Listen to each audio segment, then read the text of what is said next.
Recording. Okay, so the first thing we're going to handle is we're going to do a kind of a 300-foot overview of all the topics we've covered since the last exam. And these are the things that will be a particular emphasis on tomorrow's exam. You know, you are responsible for all the material we've learned in the course up to this point, but these are the things that are going to be really important.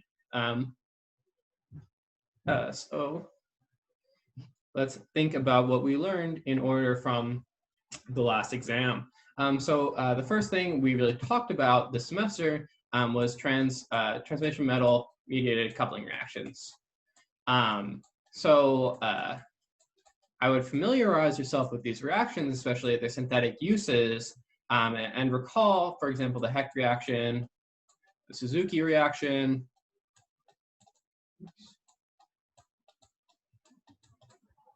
Stille, Mata. All these transition metal couplings are quite important synthetically,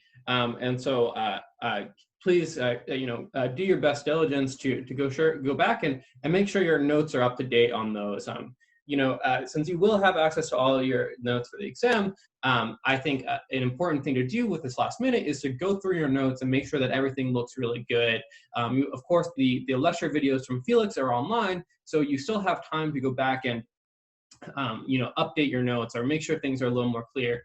And this part of the review session is really for you to notice any areas where you feel particularly weak and could do some last minute studying.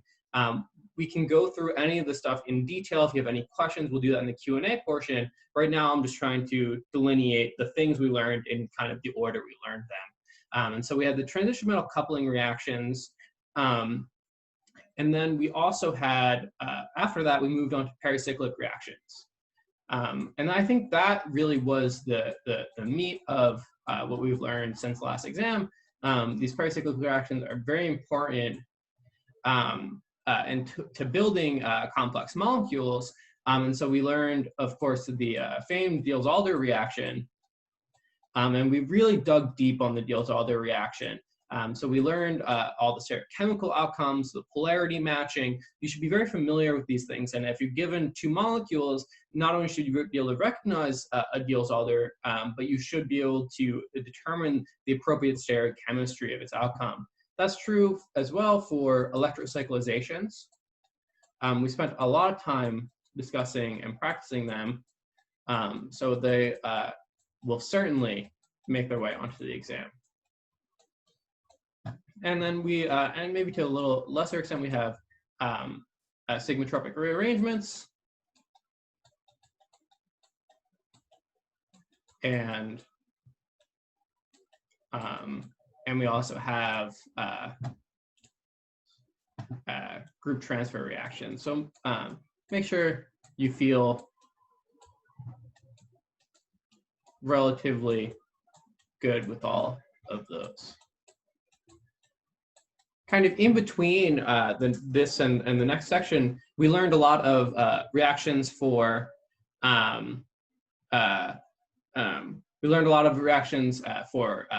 alkene cleavage. And so we learned the ozonolysis reaction in particular, as well as some others that I think is really useful synthetically for cleaving alkenes. And so make sure that you're aware of ozonolysis and the different ways we can use that. And then, of course, we finished the semester by talking about radical reactions.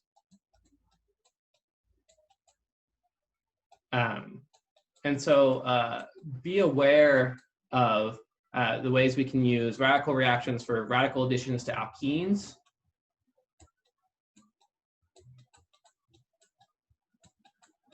And this is stuff covered just yesterday in class. To alkenes, allelic oxidation reactions with radical reactions,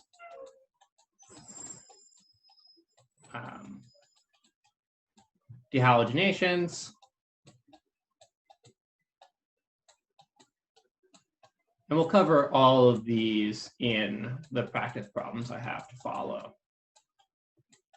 And Barton-McCombie deoxygenation. And so I think this is just a very rough list of the things we covered since midterm 2. And if anything on this list looks particularly scary to you, that would be something to tackle before midnight, I suppose. And also something to bring up in the question and answer section, which we'll do later. So just keep these things in mind, and pick out anything that you might have particular challenge with for when we get to questions and answers. So now we're going to move on to the first set of problem-solving problems. These are fill-in-the-box problems. You're going to see a number of these on the exam, so let's get to feeling pretty good about them. And then next, we're going to practice some mechanisms, and then I believe I have a synthesis problem for you, and then we'll do Q&A. So let's take 10, 15 minutes to work on these fill-in-the-box problems, and then we'll meet again to discuss them.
Okay, wow, you can see the sunlight from the window.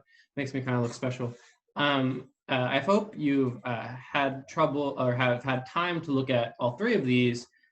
We can go through some answers now. I think for each of these, there's some different possible answers for the interest of time, and also to allow us plenty of time to talk through any difficulties people had.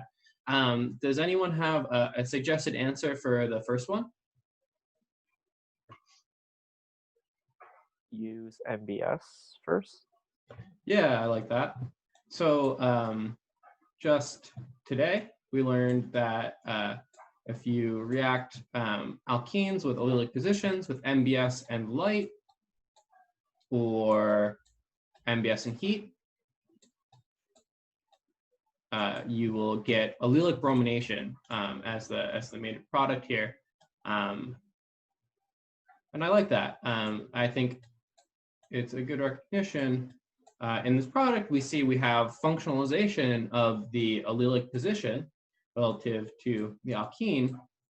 So an allelic oxidation reaction makes a lot of sense, right? We want to put a functional group there that we can transform into our desired carbonyl group. And so I think that's a good recognition. And then what would you do next?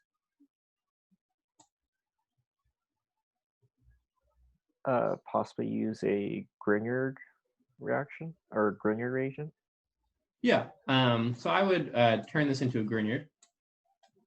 And so now we have our allyl Grignard reagent.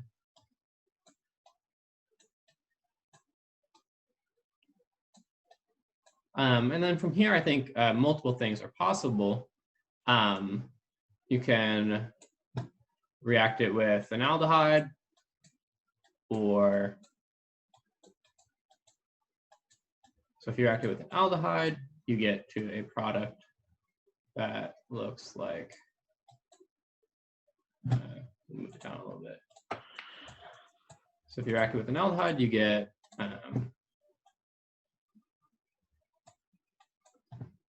the corresponding alcohol, right? From addition of the Grignard into the aldehyde.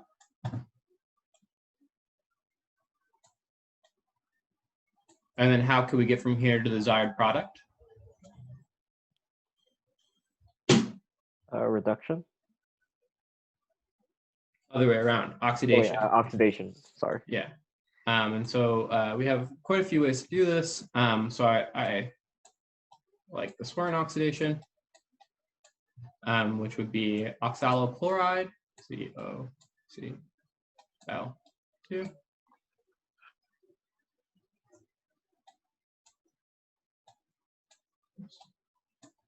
And DMSO, and triethylamine. That will take us to the product. There are some other ways we could add in some other electrophiles here. What is an alternative electrophile we could add in that could get us from here to the product in one step?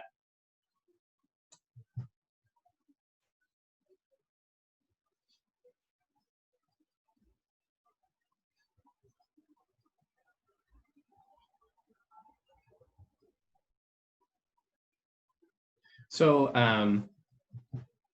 we learned that the single addition of Grignards into esters can be a little challenging because after reacting with one equivalent of your Grignard reagent, after reacting with one equivalent of the Grignard reagent, you get to a ketone. But ketones are more electrophilic than esters, and so they would very rapidly react again. And so this can be a big problem in trying to do the single alkylation of esters. This is a problem that can be addressed through the use of Weinreb amides. And so if you recall, a Weinreb amide looks like this.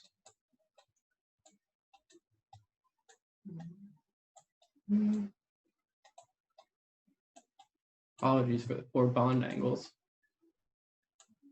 And once you add a metallic reagent into it, like our Grignard,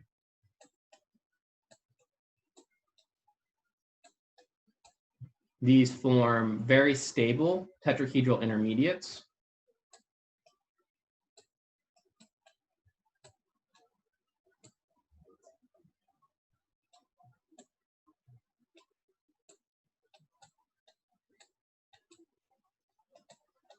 Due to the ability of this methoxy group to chelate the metal ion.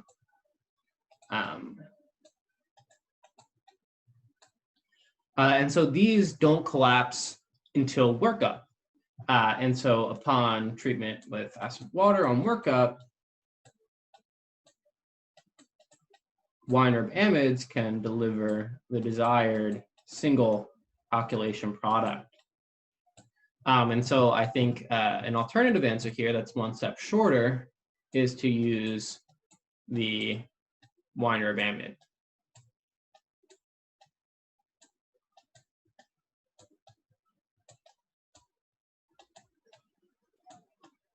Any of those would have been fine. So I see someone in the chat says if we used an acyl chloride. Acyl chlorides can be pretty good. They can also be challenging with the overalkylation problem. Someone suggested using an acyl chloride. And if you're very careful, this is possible because the acyl chloride is more electrophilic than the ketone. But in many of these cases, when you try and do this practically, you also see the overalkylation problem. So this is an acceptable answer, but I don't think it's quite as good as using a Weinreb amide. Someone suggests Friedel-Crafts acylation. Friedel-Crafts acylation here is not going to be what we want to use. That named reaction refers specifically to the treatment of acyl chlorides with aromatic groups. So it doesn't really involve the Grignard addition. So the acyl, using an acyl electrophile is great, but it's just not a Friedel-Crafts acylation. No worries. Cool. And so I think that those are all good answers. Someone asked, could you do a coupling reaction? You could. There are some cross-coupling reactions that would allow for this. It's a little challenging due to the nature of this coupling partner being sp3, but you could envision something like the treatment of Br plus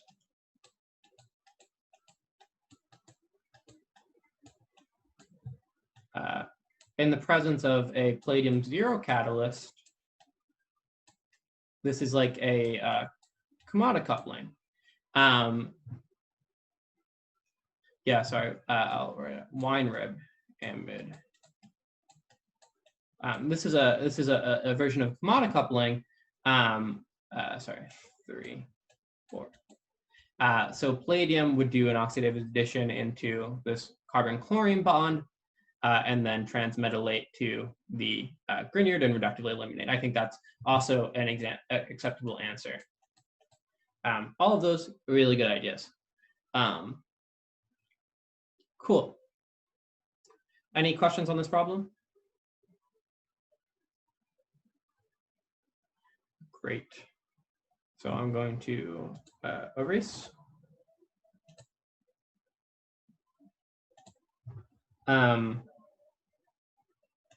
Okay, any suggestions for the second problem?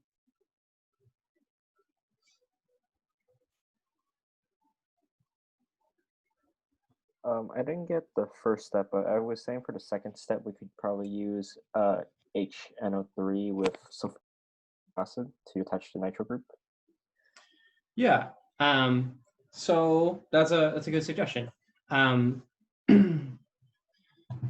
Yeah, and someone else in the chat is saying we want to do some metal couplings and nitration, and we're not really sure what the answer is, what the order is.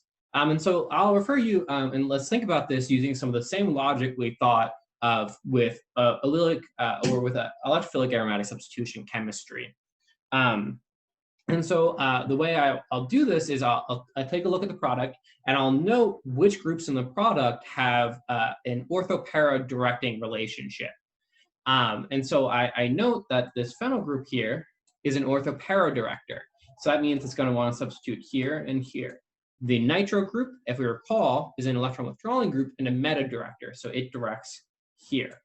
And this vinyl group is an orthopara director. So it directs here and here. And so when I look at all three of those possibilities, I'll note that the phenyl group has a matched relationship with the two other groups on the ring. So to me, what I want to do is put in that phenyl group first, and then I can put in the other two groups with a matched relationship, right? And so the first thing I want to do is put in the phenyl group, because then I can use my electrophilic aromatic substitution chemistry to put in the other things. And so how could we get to here? Make this bi-aryl. Any suggestions on how we could do this? It will take 2 steps.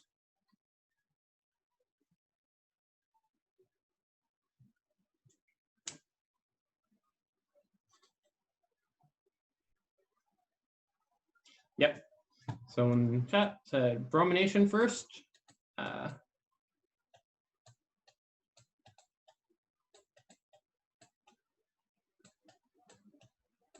And then second, we're going to cross couple. I'm going to choose to do the Suzuki cross coupling. And so conditions for that would be palladium 0. So that's palladium triphenylphosphine. 4 of them, tetricus. We'll do an aqueous base. So aqueous sodium hydroxide.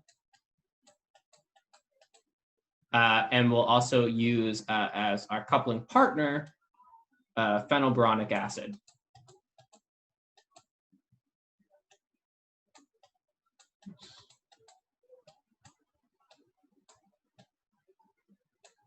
That's an O. Sorry, this is BOH2. I'll redraw it better. Apologize. I guess HO in this case. Okay, so we can cross-couple our brominated compound with this phenylboronic acid to get to the bi-aryl.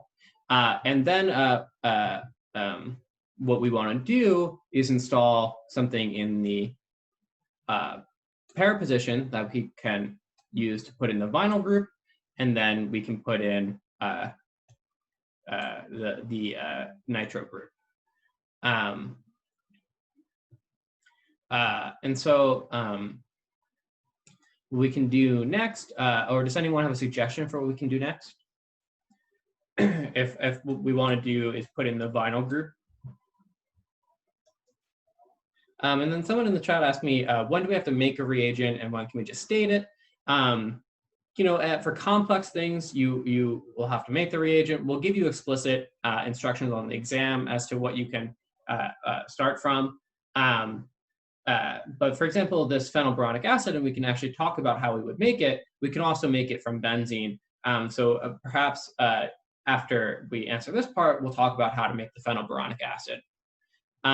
Friedel cross alkylation. Friedel cross alkylation is pretty difficult for sp2 substrates. So it works well if we wanted to put in something like this.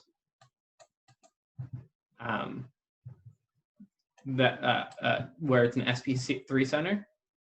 So if we wanted to put in an ethyl group, that's possible. But it's more challenging to put in sp2 centers with real Crafts alkylation. This reaction does not go. Yeah, so that's, I think, is perfectly correct. Another bromination and another cross-coupling reaction seems very reasonable to me. Someone suggests silly coupling. Yeah, so first we'll brominate again.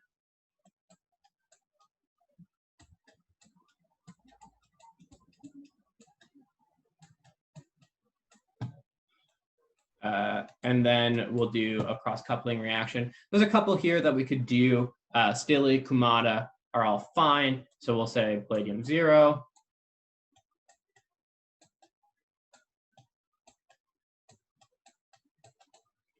And then our coupling partner can be vinyl magnesium bromide or the vinyl stannane reagent. Either of those is okay. And so we get to here.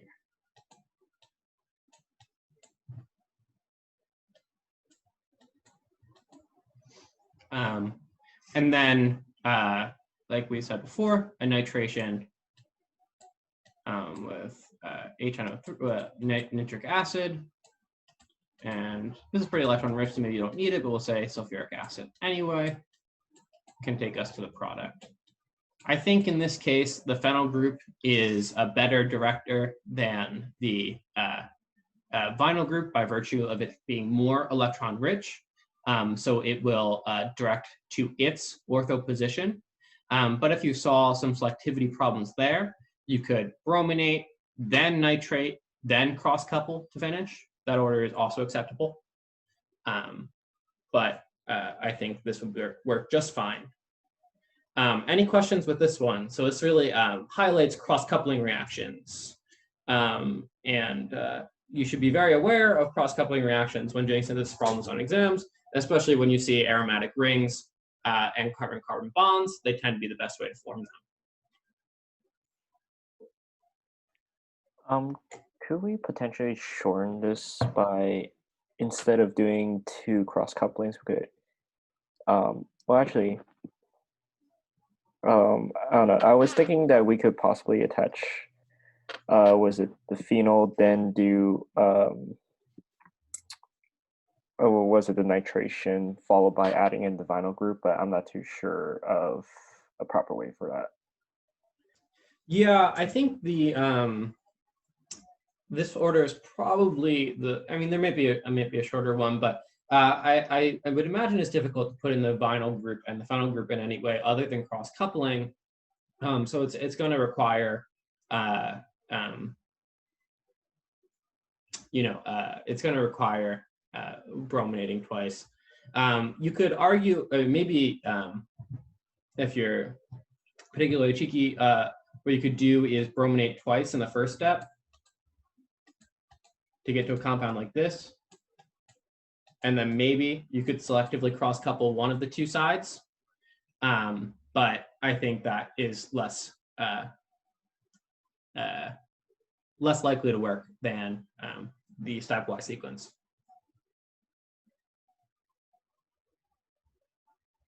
Can we assume that the fill-in-the-blank questions will be mostly cross-coupling? No, there's going to be a lot of pericyclic reactions too. Yeah, so you gotta just be aware of everything. I think cross-couplings were an important section of this part of the chapter, but pericyclic reactions are really a huge key to our success too. So be ready for all of the possibilities there. Any more questions on this one?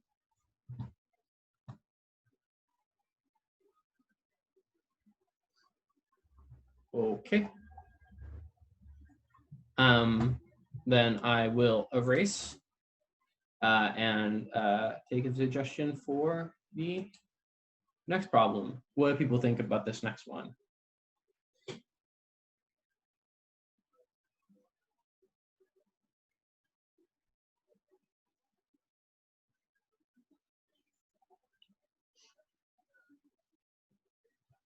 sp3 cross couplings can be challenging for many cross coupling reactions. This is a question in the chat. So they asked, do sp3 cross couplings not work for all cross coupling reactions? Not necessarily. So sp3 cross couplings are particularly challenging for like Suzuki reactions or Heck reactions, but are quite possible for Kumada and Stille coupling when the coupling partner is an alkyl Grignard or an alkyl stannane. The stannane's more difficult. It's better if it's allyl. But it can work well with alkyl Grignards. Or alkynyl, allyl or alkynyl stannanes. The challenge, especially with sp3 centers, is, for example, trying to cross-couple alkyl halides. So the challenge is that oxidative addition into alkyl halides with palladium is quite slow.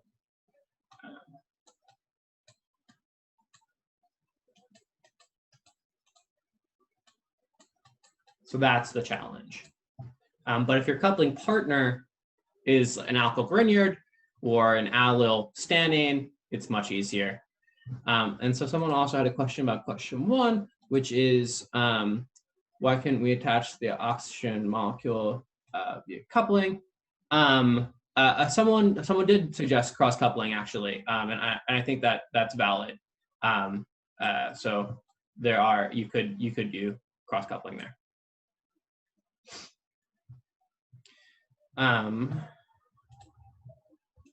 Okay. So any suggestions for this third question?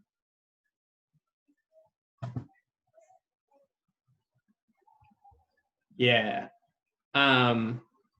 So many of you are recognizing that this is set up to do a 3-3 sigma tropic rearrangement, but we need to put in a carbon first, right? So if we count carbons in these molecules, we have 6, 7, 8 on the left, and we have 9 on the right. So we know we have to add a carbon, right? We can just do that by counting the number of carbons on each side.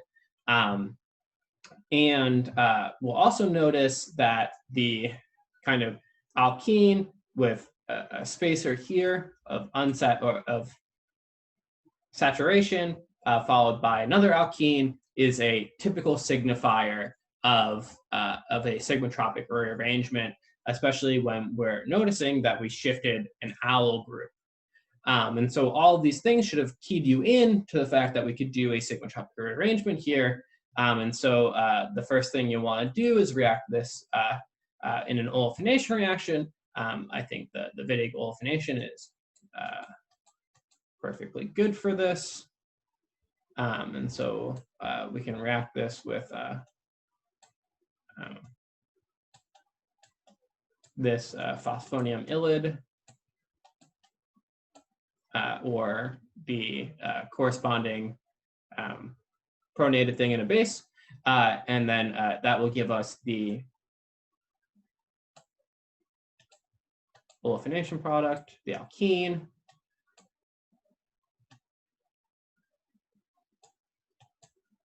I'll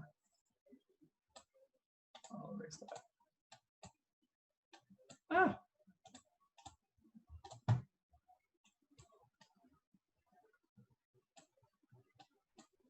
And now this is primed to undergo a 3-3 sigmatropic rearrangement upon heating. And this is, as we know, the Claisen rearrangement specifically.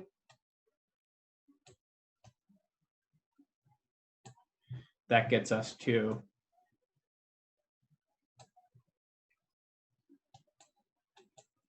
our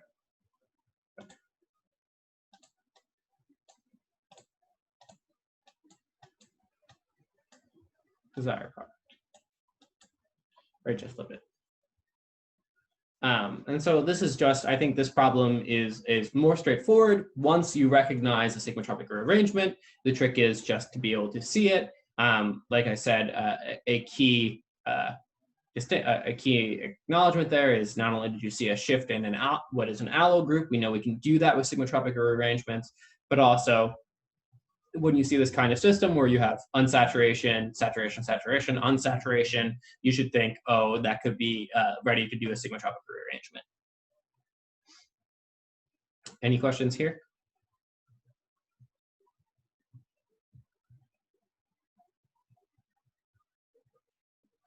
Okay. We will now move on to practicing mechanism. So these are some of my favorite reactions from some real total syntheses that have taken place.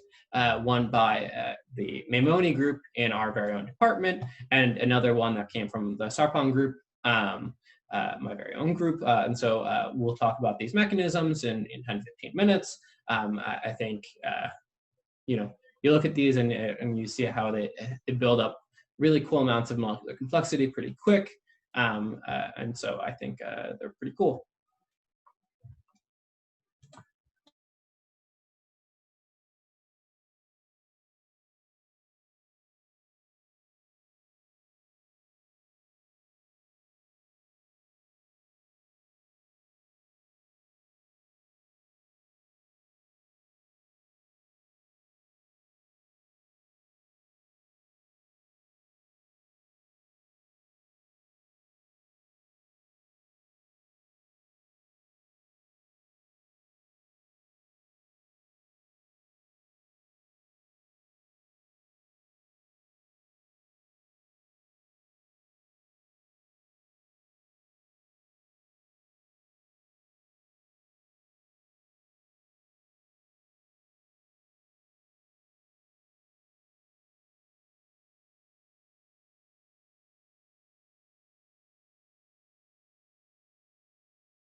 Okay, let's start talking about these.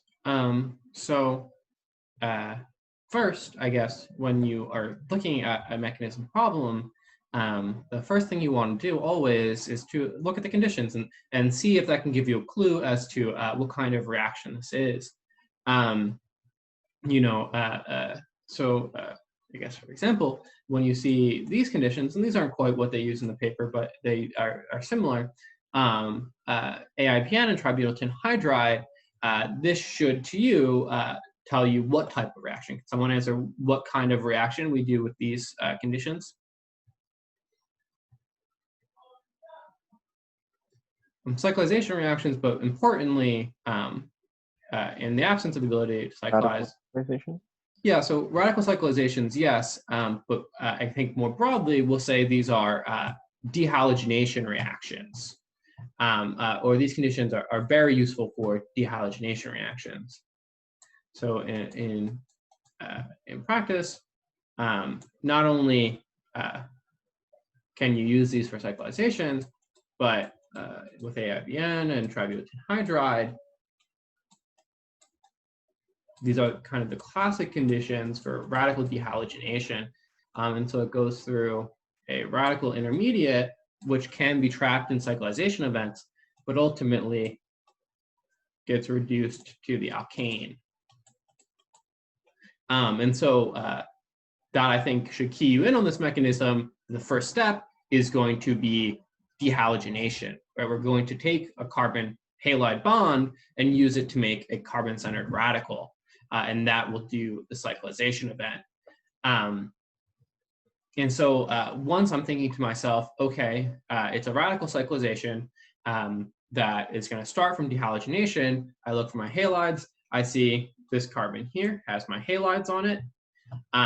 So I imagine that a dehalogenation will first occur here to form the stabilized alkyl radical. And then from that position, we can count carbons. So I'm going to trace that to this carbon in the product, right? Because we can see the chlorides here are pretty nice signposts for where it'll be. 1, 2, 3, 4, 5, 6, 7, 8. 1, 2, 3, 4, 5, 6, 7, 8. So I'm going to make a bond between here and here. And then we see 7 makes a, 7 is connected to 6. And so we look at 6 and we'll say, call this 9, 10, 11, 12. And so also just count from 6, 9, 10, 11, 12.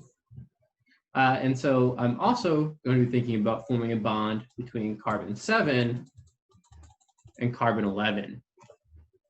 And so that's my analysis here.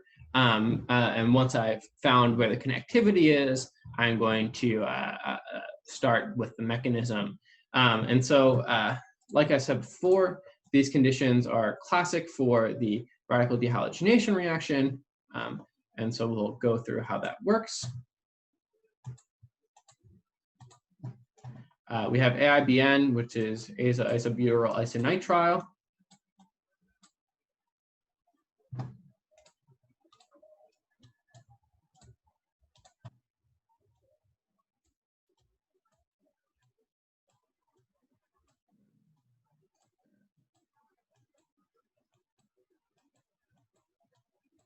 On heating, this collapses to form nitrogen gas.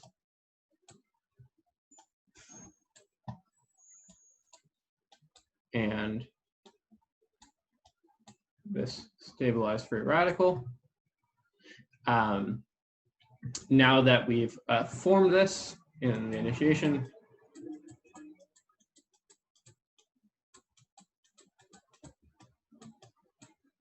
this free radical can abstract the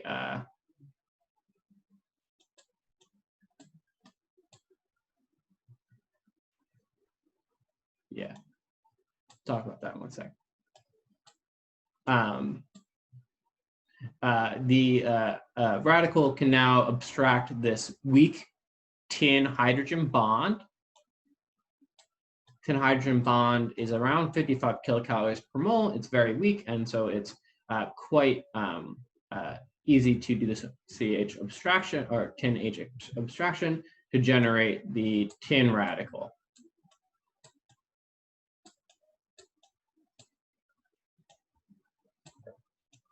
And now the tin radical will react with our carbon-chlorine bond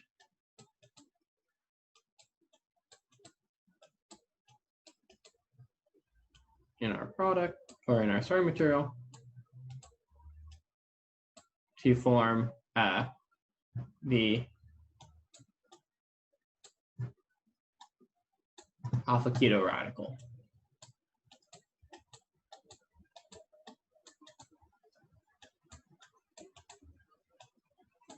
Now, and I'm gonna just abbreviate all the stuff over here.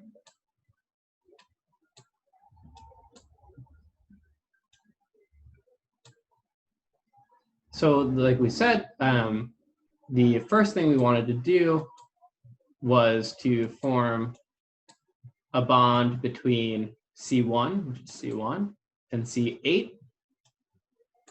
And so we will do so. And we talked about 5-exo and 6-endo type cyclizations in class. And so we talked a little bit about which one's favored over the other. And in this case, this is an 8-endo cyclization because we're forming an 8-membered ring, which are not particularly fast, but we know this is what has happened because we see it observed in the product. And so this 8-endo cyclization occurs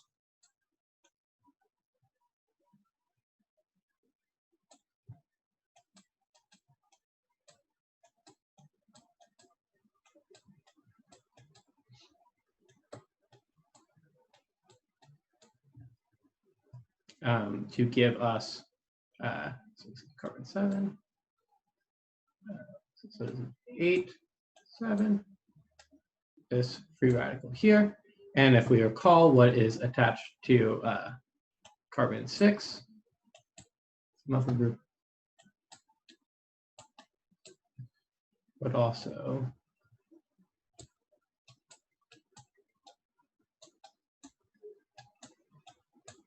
this chain here, which is 9, 10, 11, 12. We know we want to make this bond between 7 and 11, so I will push arrows to do so.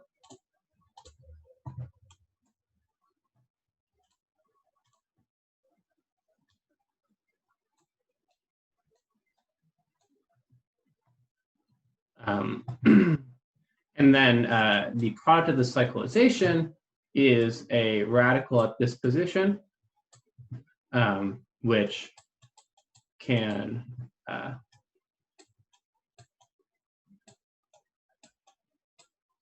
do a CH or tin H abstraction to get to our product and regenerate the tin radical for chain propagation.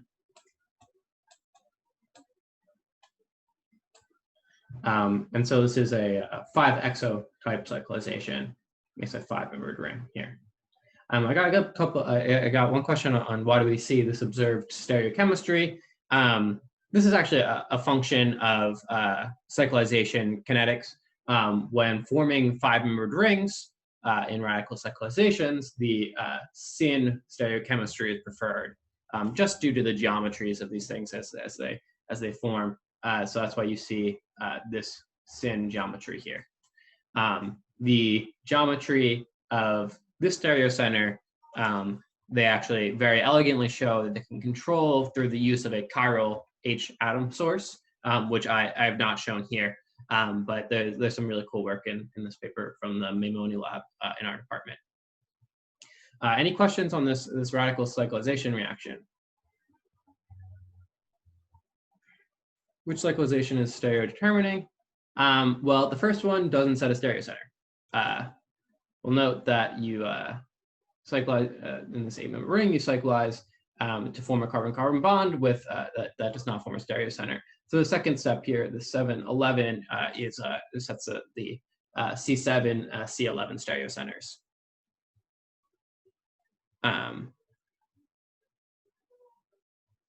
Why do the hydrogens come up?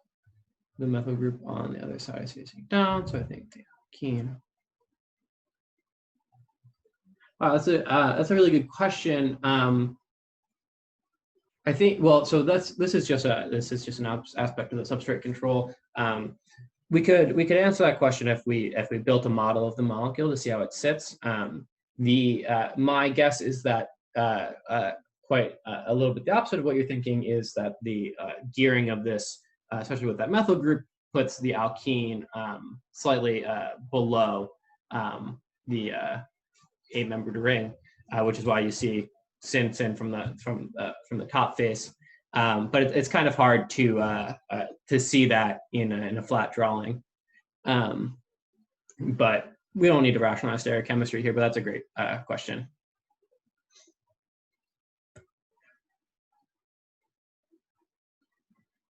Yeah, so that's an interesting question, Goal. So why do we need an initiator? Can't we use the light to break the tin reagent and start the reaction, considering that the SN-tin bond is, the tin hydride is quite weak?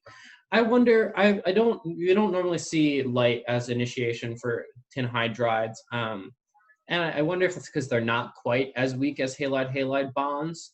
And so maybe you'd need harsher light conditions. So that, it might be a wavelength you don't want to use. But also, I think for most people, or for most chemists, if we can use a thermal initiator like AIBN, instead it's operationally quite easier than using the harsh light conditions. So these aren't just like this isn't just like sunlight. It's, you have to use a photoreactor of some sort to get pretty low wavelength lights, somewhere in the regime of 200 to 350 nanometers.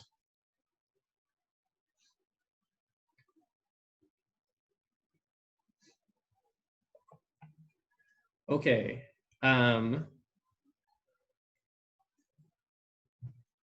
Any other questions on this?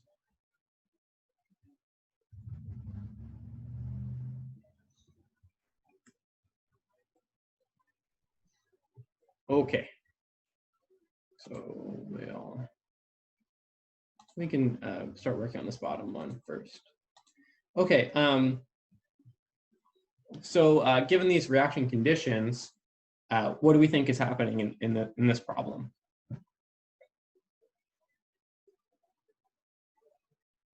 Yeah, these are pretty classic Suzuki cross-coupling conditions. What we'll recognize here ultimately, so we have a palladium zero source, and so we know we want to do oxidative addition. And so we will look at this vinyl bromide and say, okay, we can do an oxidative addition to the vinyl bromide bond. And so I'll label this as carbon 1. If I now count from carbon 1, we see, and if I look at the product, I'll also recognize that we know in the Suzuki reaction, the alkene is unchanged. So this will also be carbon 1. And so 2, nitrogen's 3, 4. And now the ester here is a good signpost, so we'll say 5, 6. From 4, we then need to go to 5. The ester is once again a signpost, so this is 6. And then we have 7 and 8 here. And so we'll recognize that this must be 7, and this must be 8, because 4 is connected to 7. And so what we'll envision is not just a Suzuki reaction, really this is a Suzuki-Heck cascade. And so it is a oxidative addition into the vinyl halide, migratory insertion across the alkene, then transmetallation reductive elimination to close this final CC bond. And so we'll go through all those steps now. So the first is oxidative addition with our palladium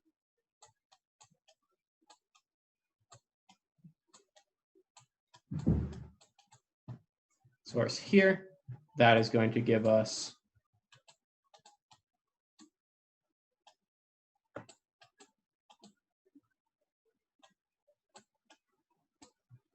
I'm going to actually swing this around to the other side.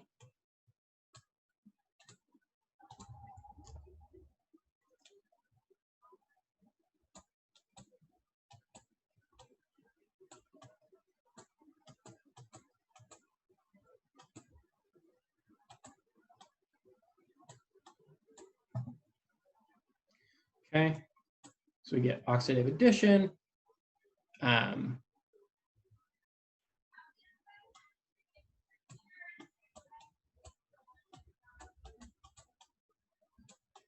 And then we have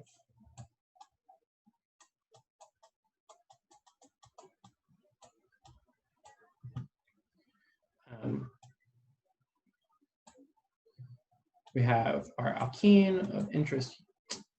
Our alkene here is here as well. And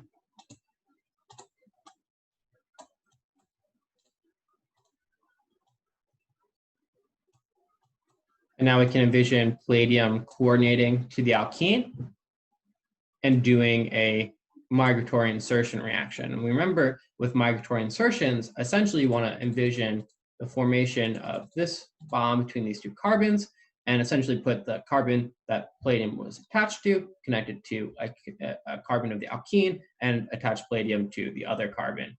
And so that will form our first 5-membered ring.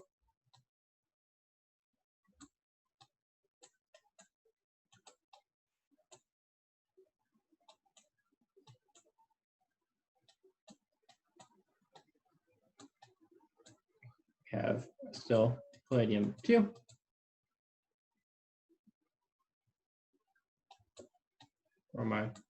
Sorry for the bond angle. Or ester.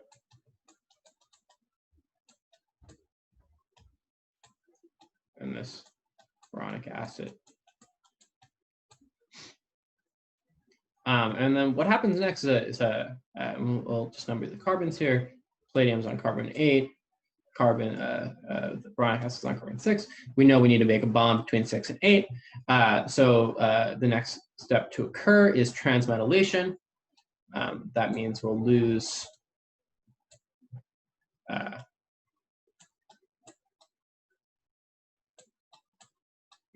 our boronic acid and bromide. And in the place of the carbon boronic acid bond, we form a carbon palladium bond. So that will look like so.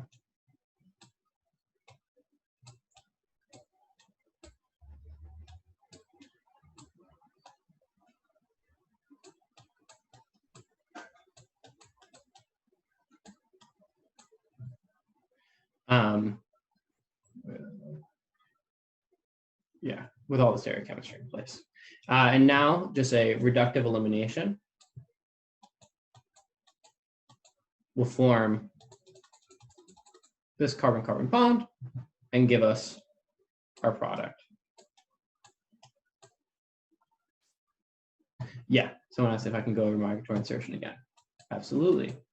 So in general, migratory insertion looks like this.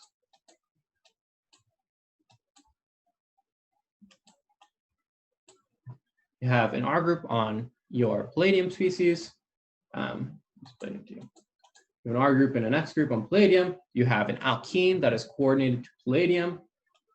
And the migratory insertion step will now place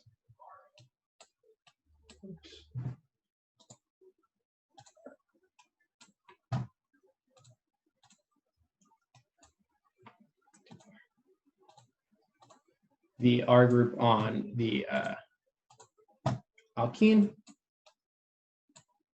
and yeah, form a carbon-carbon bond between palladium and carbon. Does that make sense? Any questions on this one?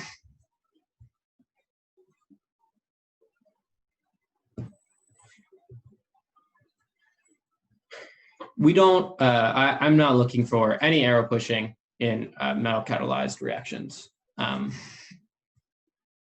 We would just look for and ask for elementary steps. So we would ask for you to say something like oxidative addition, reductive elimination, migratory insertion, but we would not want arrow pushing.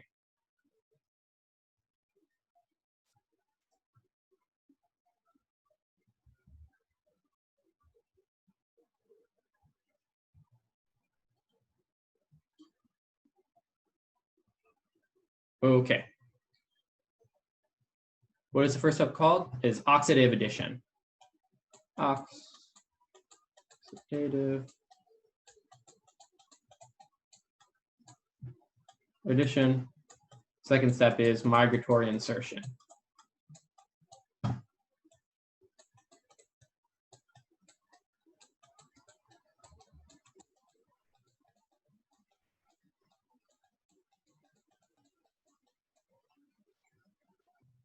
Would there be two possible products for migratory insertion? In this case, there are. You could imagine the alkene inserting the other way, so as to form this carbon-carbon bond and put palladium on the internal carbon. It turns out in many of these cases, this is sterically driven, where in the transition state, palladium will be more favored to be on the less hindered position. So it'll be selective for going to the primary side of the alkene instead of the internal position. That's often the case. There are exceptions. Because palladium is really big.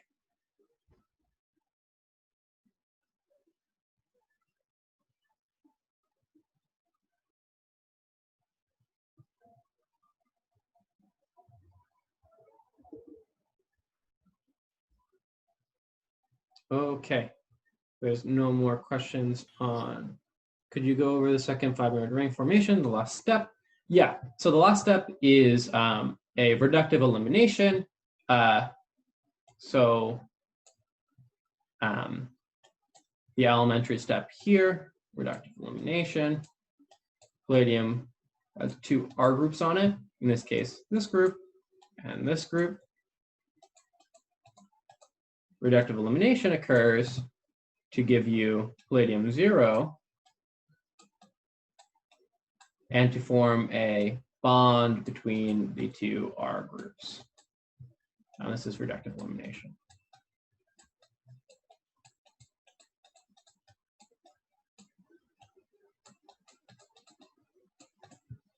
And so in this case, the two R groups are this carbon, carbon 8, and carbon 6.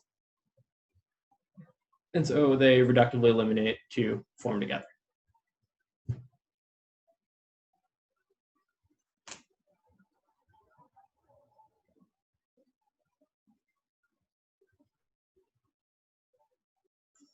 Any other questions? Could you number the carbons in the second molecule? So you mean this molecule?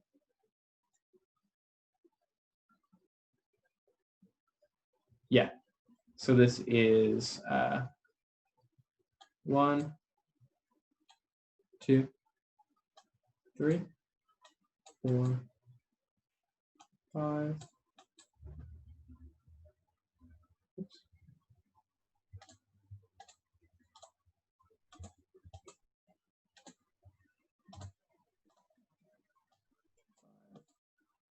6, 7, 8.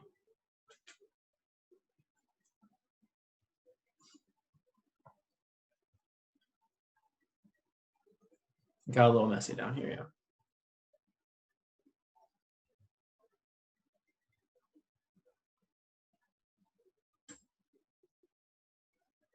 Okay, any other questions?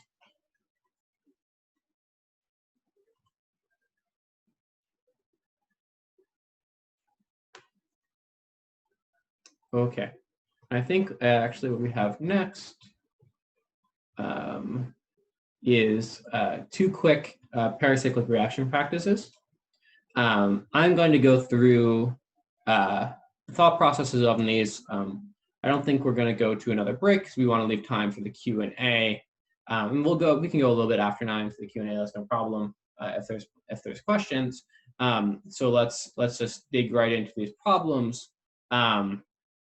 You should have had a lot of practice and continue to do more practice on determining the stereochemical outcomes of pericyclic reactions.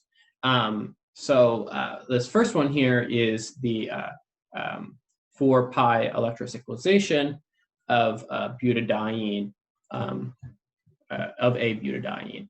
And so when doing this problem, and we need to predict the stereochemical outcome, I am going to, we'll rotate this bond here to draw this in the S-cis conformation, which will look like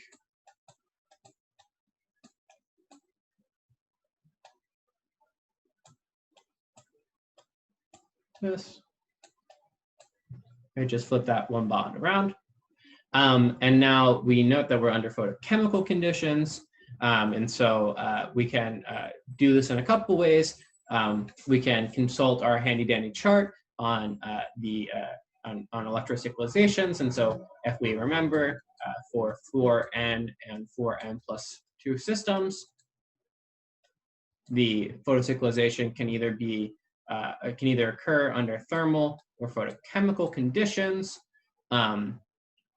This is number of electrons. And the rotations are depending on those conditions.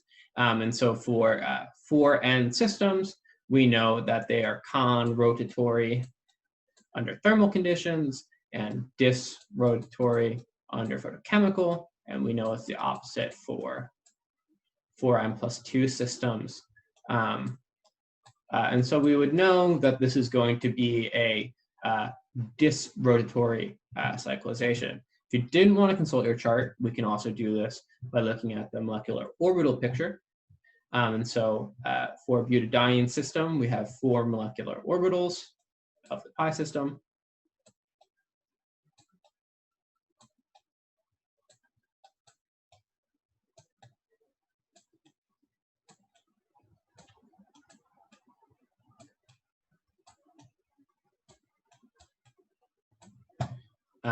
And we can fill in these orbitals.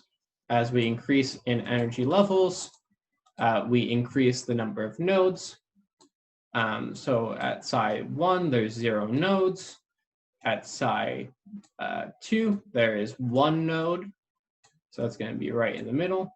Nodes are areas with no electrons, so a mismatch between the phasing of the orbitals. At psi 3, there is 2 nodes. And at psi 4, there are 3 nodes. This has 4 electrons. So we know these are occupied. Under photochemical conditions, we're going to promote an electron from psi 2 to psi 3. This has the effect of changing what our apparent HOMO is to this SOMO, or singly occupied molecular orbital. And so now, if I draw out our singly occupied molecular orbital, looks like this. Oops.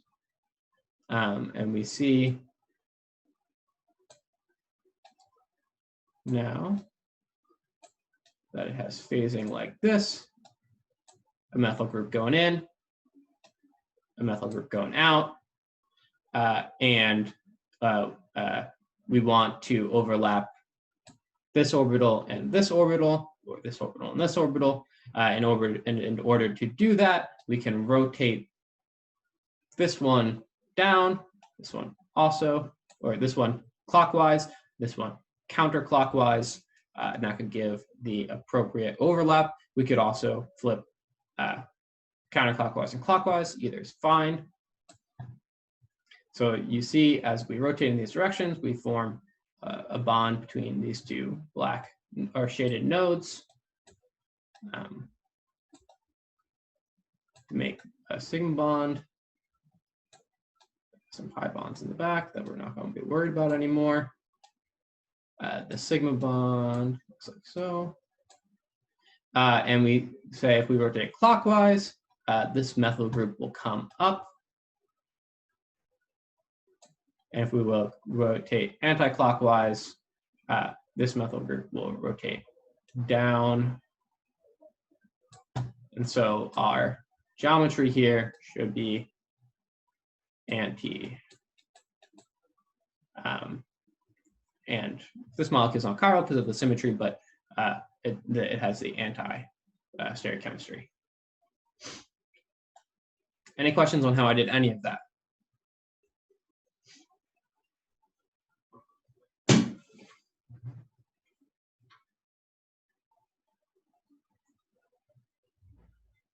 Use your chart. You can do it with the orbitals. Either is fine.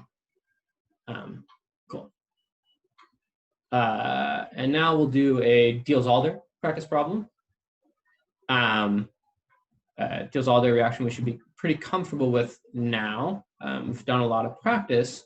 But the first thing I'm going to do when I look at Diels-Alder and I see a diene and a dienophile is I am going to identify the most of the polarized positions. And so we have the silyl ether group that can push electron density from the lone pair of oxygen. And so we can rationalize with this resonance structure that this will be the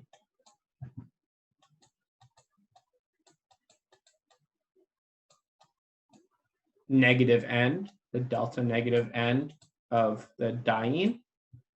And through this resonance structure, we can see that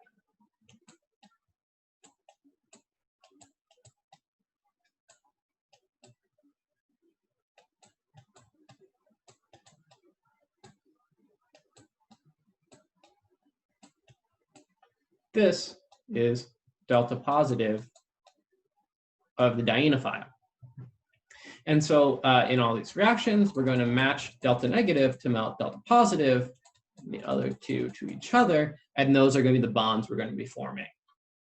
And so now that I know which ends will meet, we can draw a product here without stereochemistry first.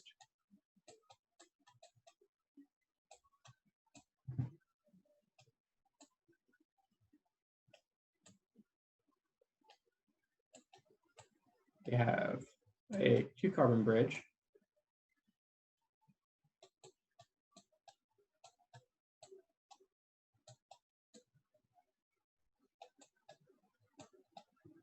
So this is what our product will look like. We just need to find out the relative stereochemistry.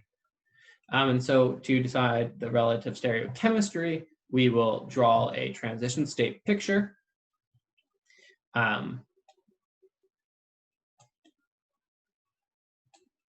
We know for the Diels-Alder reaction, there are several available transition states.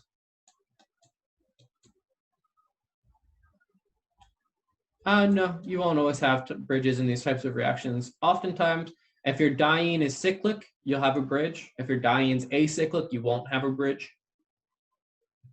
We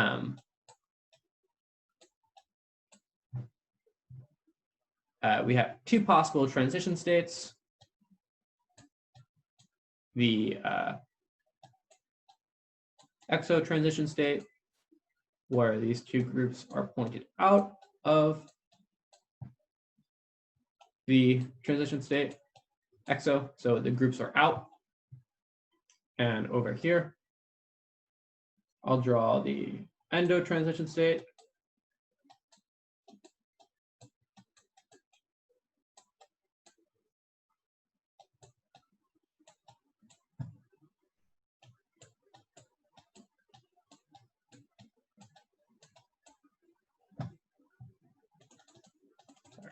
The transition states will make bonds.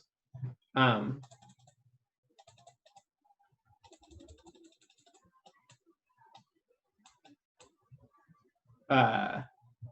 so this is endo. And so we have these two different transition states. And if we're judging which one is favored, in general, if you have groups like esters or generally electron withdrawing groups that have pi character, that have sp2 carbons and pi orbitals, they overlap well with the internal pi orbitals of the diene. So the endo transition state is preferred. Just to be clear why that is. So if you have a group with a pi orbital here, it can overlap with the pi orbitals here in between these two groups, and the secondary orbital overlap is stabilizing, and it lowers the energy of the transition state. So in those cases, the endo transition state is preferred. Generally, if you don't have groups that are endo acceptors, you prefer the exo transition state because, as you can see, it's less hindered. But given that extra stabilization, the endo transition state is preferred. So that's what we're going to see in this case. And so the product of this transition state will look like this. So we have our 6-membered ring. I've pulled the bridge up here a little bit just for clarity. I don't know if that made it clear or not. Methyl group.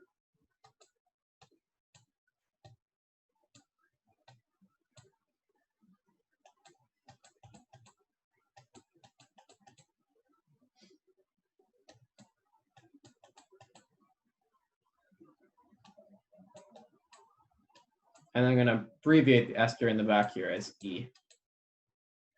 And so the key thing I would take away from this transition state is that the bridge is on the same side as these hydrogens.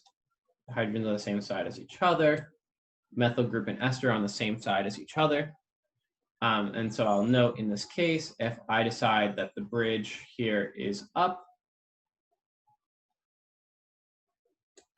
then we know also that these hydrogens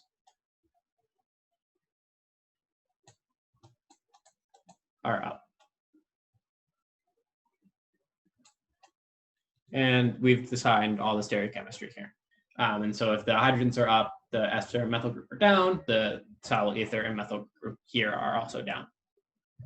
We'll also see the enantiomer. So we'll say plus minus, because the ester group could also approach from the top of this transition state, and that could be lead to the other enantiomer. And the two enantiomeric transition states are equal in energy. I can draw this a little bit neater, I think.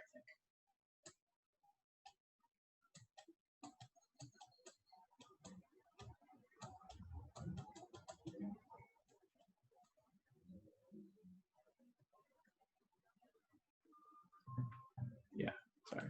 Someone asked, sorry, just missed how the endo product means that the hydrogen should be drawn up.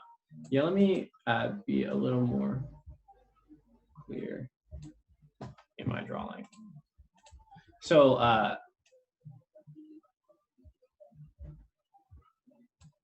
what we have is the bridge, the bridging carbons here. And if we look at the product that arises directly from the transition state, like I've drawn it here, we can see that these bridging carbons are on the same side as the hydrogens, right? And they're opposite to the methyl group and ester. You see how if you look at the relative stereochemistry here, these two groups are syn to each other. They're very close. They're on the same side of the molecule. And so to me, that tells me that relative to each other, the bridge is on the same side as the hydrogens. And since they're on the same side, I draw them with the same relative stereochemistry.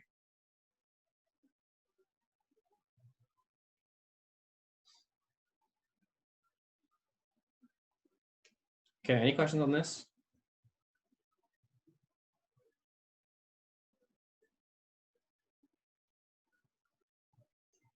Can we have a 4+2 addition similar to the Diels-Alder, where there is a heteroatom as part of the diene? Yes. These can react with like very electron poor dienophiles, but they can sometimes occur. We didn't talk about them in class, but hetero-Diels-Alder reactions certainly exist. But we did not discuss them I think, in any detail. Are the OTBS and methyl from the diene pointing in? Yeah. So if the bridge is pointing up, then they must be pointing in. I can draw it explicitly. The same would be for the ester and. Yeah. Yeah, but if something's up, the other must be down. But yeah.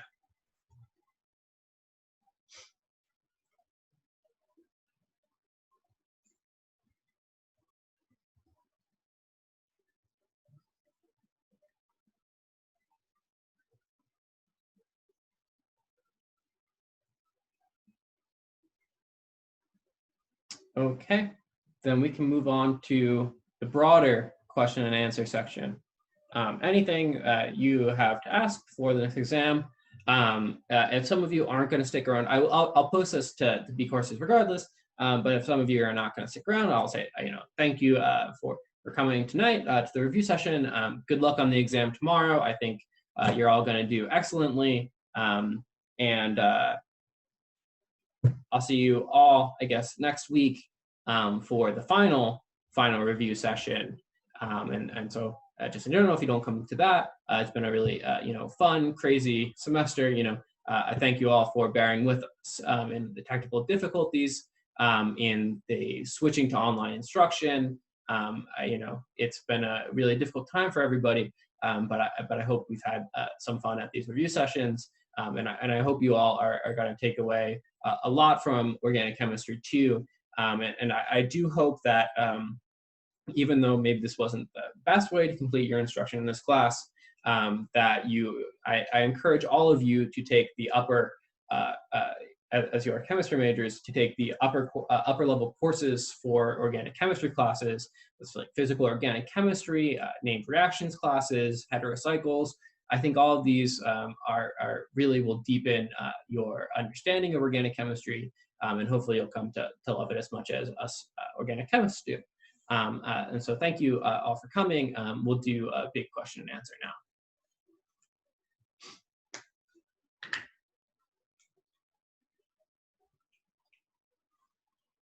Okay. Can I go over so there's some questions from the practice exam. I will stop sharing my screen briefly in order to pull up the practice exam.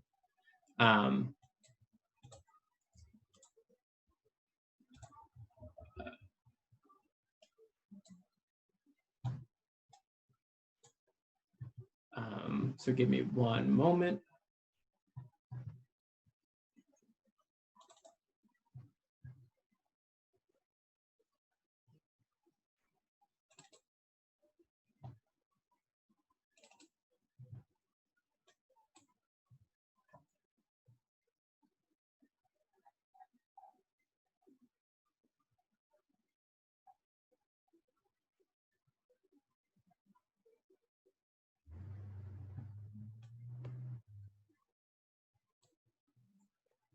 Okay, let's share our screen again. And then, okay, I'll very, this wasn't, sorry. So, sorry, which questions again from practice exam? 4D and A and D. Okay, so we'll do 4A first. This is a, oh, 4A here was pretty tricky.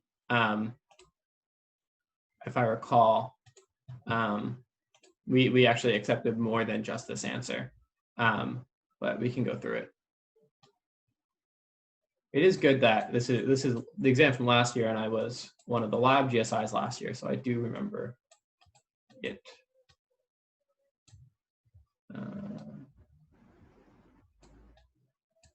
We give it heat. In this case, 200 degrees, so a lot of heat, and we get to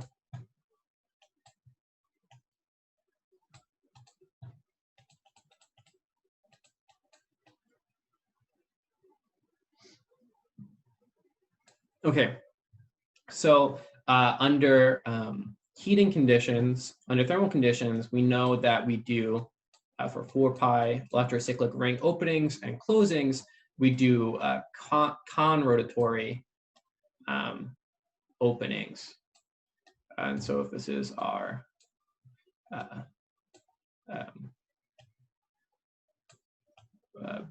butadiene, the aromatic ring is back here, and both of these are up.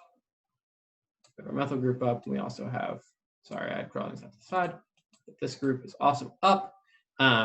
So these will open in a con rotatory fashion.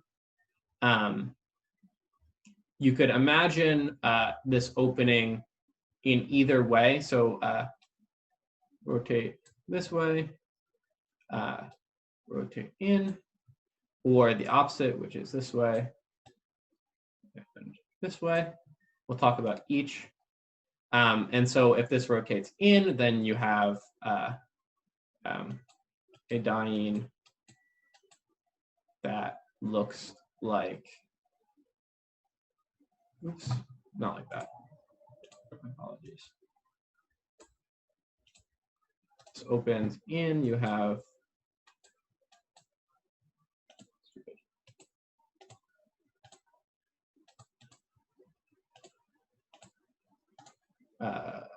a diene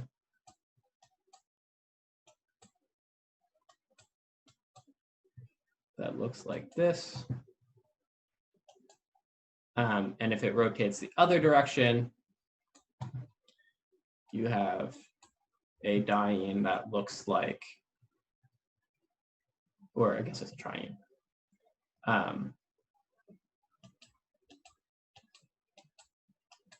That looks like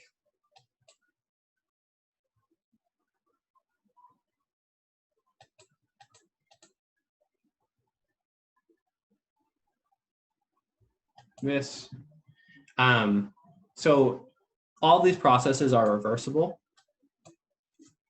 And so this alkene can't undergo the next step, which is 6 pi electrocyclization. This one can. So this equilibrium is favored to form this triene. And now this triene will undergo a disrotatory 6 pi electrocyclization, which if we just draw out our rotating the perspective here, this is our triene, which will undergo a 6 pi electrocyclization. Sorry. Still under thermal conditions. So this is a disrotatory closure.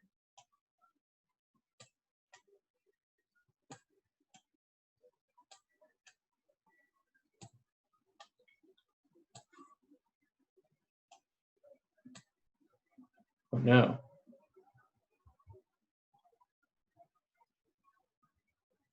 Yeah, I think there's a typo in this one. I think so too. So it should give sin. Yeah, was I talked to in David's office hours and even Ian's office hours, we were talking about this, and so far both conclude that it was probably an error. Yeah, I think it's an error. I remember something weird with this problem last year. I think this one's it should give the sin stereochemistry. I think Felix has an argument for why it would be the other one. I think he argued that it would open like this and then do an easy isomerization of this alkene. I think ultimately we gave credit for both last year, which is why the answer key is a little misleading. But yeah, so I think the sin is probably correct. But you know, that's 4A.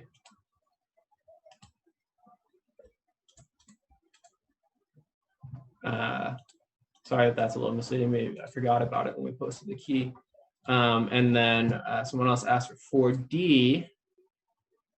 Yeah, 4D is a fun one.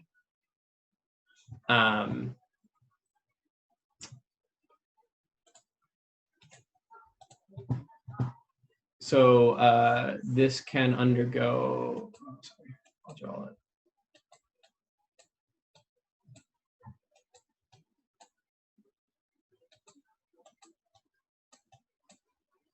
Plus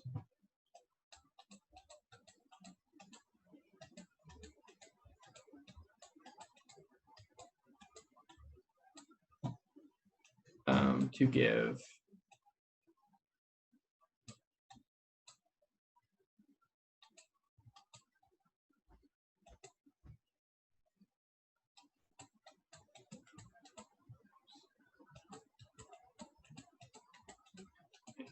phenylcyanide. And so this is a hetero. This is an example, actually, also as you were asking earlier, of a heterodiels-Alder reaction. And so we're going to form bonds between this carbon. I guess it doesn't matter. Does it? So we're going to form bonds between these carbons in a 4+2 fashion. And so you can imagine arrow pushing like this.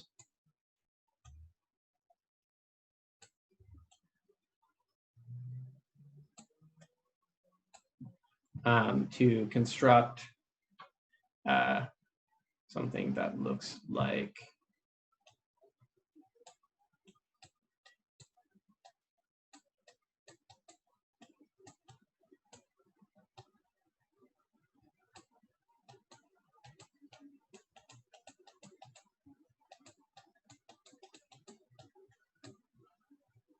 and then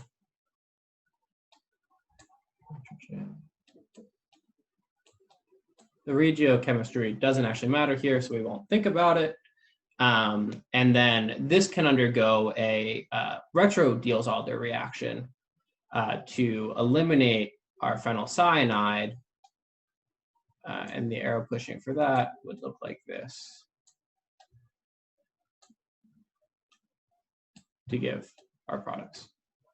So see, we're breaking this carbon-nitrogen bond to form the carbon-nitrogen triple bond, breaking this carbon-carbon bond here in a retro 4+2 fashion. So this is a 4+2 followed by a retro 4+2. Okay. What drives the retro reaction to happen? The formation of the strong, the quite strong carbon-nitrogen triple bond, and restoration of the aromatic system. And so this furan here is a 6-pi aromatic system, and so there is some amount of energy gained from forming that back, and also the phenylcyanide is there's a strong bond in there.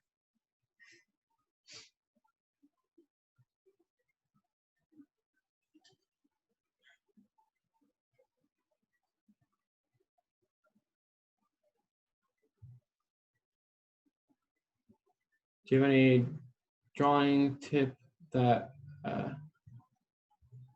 Yeah. So if we draw this flat, it looks like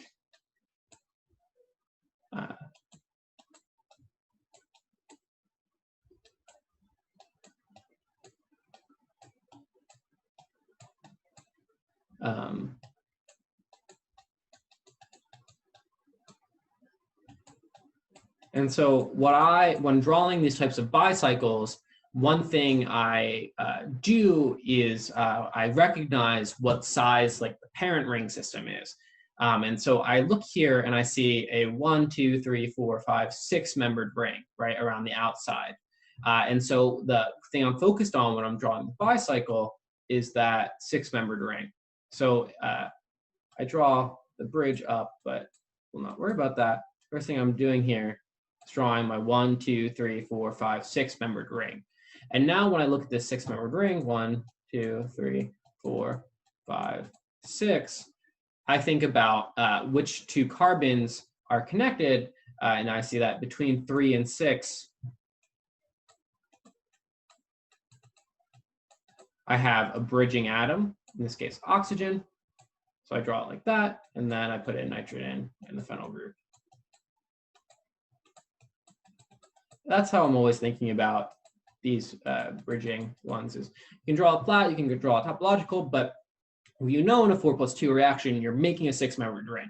So find the 6-membered ring, draw it, and then draw the other stuff in.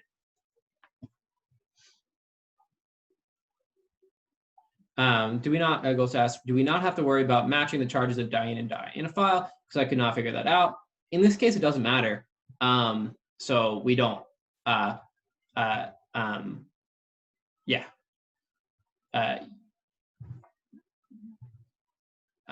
Do we assume that the conjugated pi system would cyclize multiple times until there are no...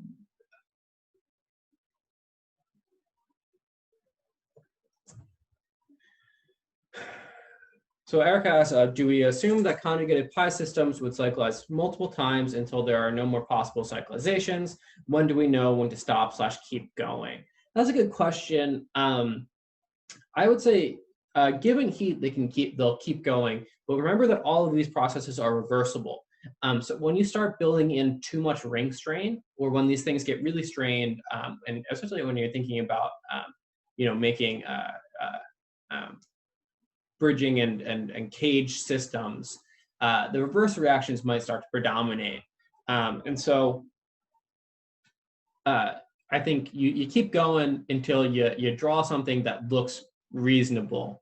And when you keep going further, you start introducing crazy amounts of strain is when you should probably stop.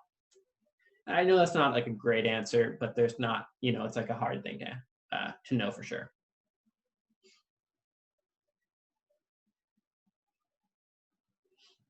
What else?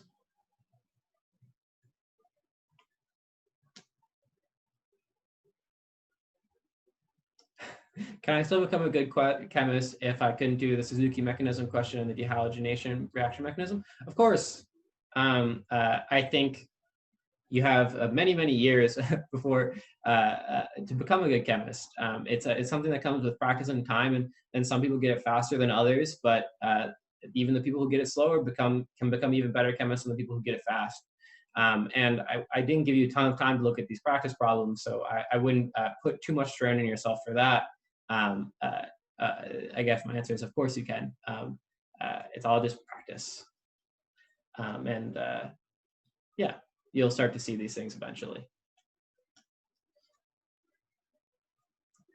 On question 5a, why is the methoxy group fastest even though it's an electron withdrawing group? Be careful there, Callie. So when attached to pi systems, and we'll keep it a short one here, the methoxy group is electron donating because it can donate its lone pair into resonance, into the pi system to generate resonance structures that look like this.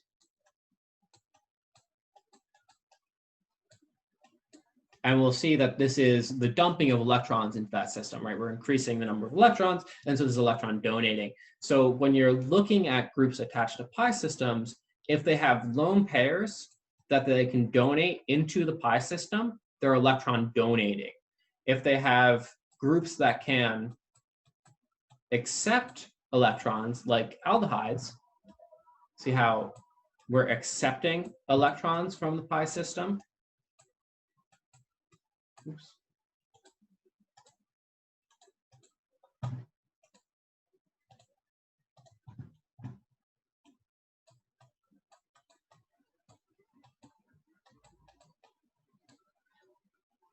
Groups with pi accepting character are electron withdrawing groups. Right? So we have to be very careful on the difference between the two.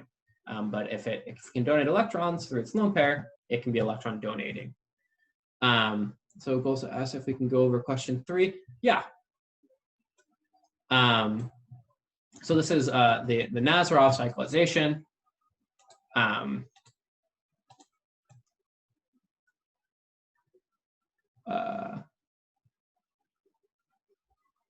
The question is specifically about counting only one electron for the carbonyl.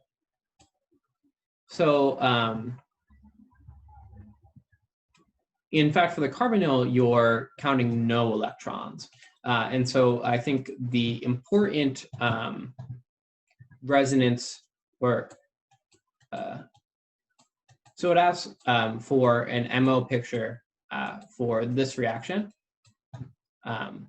which is the Nazarov cyclization. And it forms 5 membered rings, very useful reaction. And so this is actually a 4-pi electrocyclization reaction. And the best way to rationalize that is to think about the protonation of the carbonyl and the corresponding resonance structure.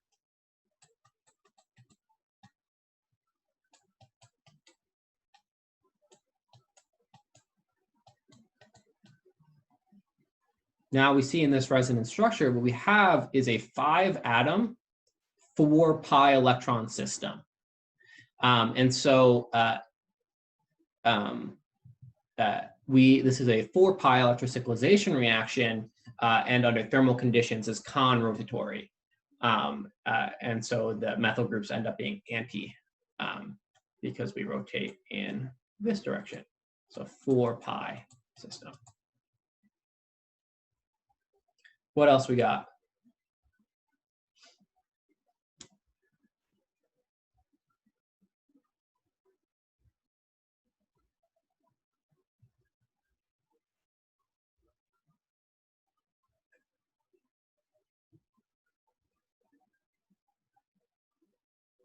On question 7.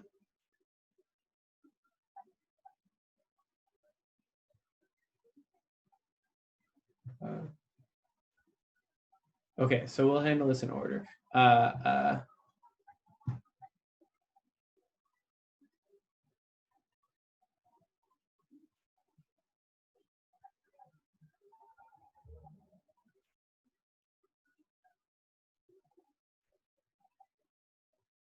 Oh yeah, I think I meant 2A. Sorry.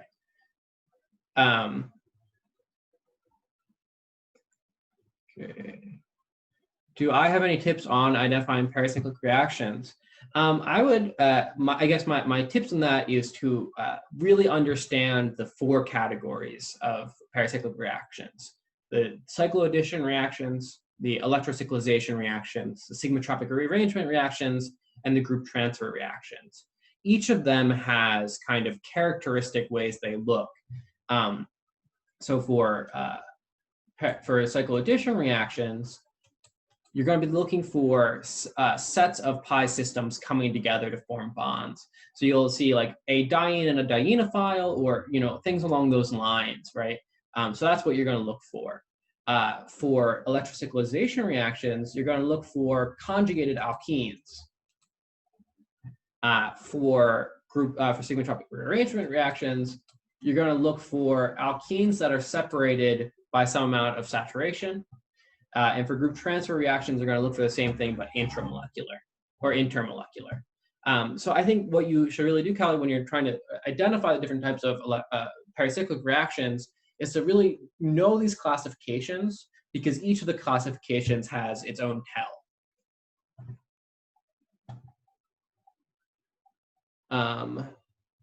So goals says, why don't, so for question 7.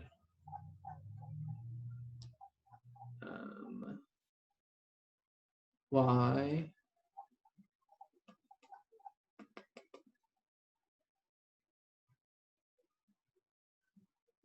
don't the two side parts form rings as well? I imagine that's just too strained, and so it's reversible, and perhaps even is so strained that it's not even, it wouldn't go in the forward direction. Also, to your question about question 7.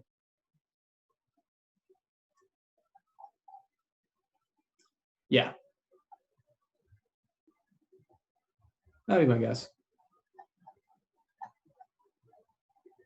It's not just that they're 5-membered rings, but they're 5-membered rings in a cage system.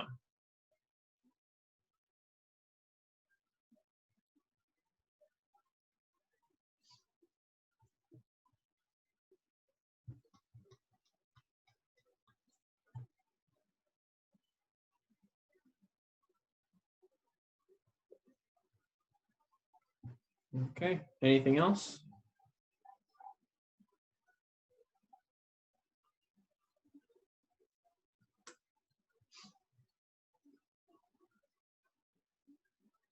Of course. Good luck on the exam tomorrow, everybody. If there's no more questions, I think you're all going to be just fine. I think it's going to go really good, and I'll see you all next week, hopefully. Have a good night.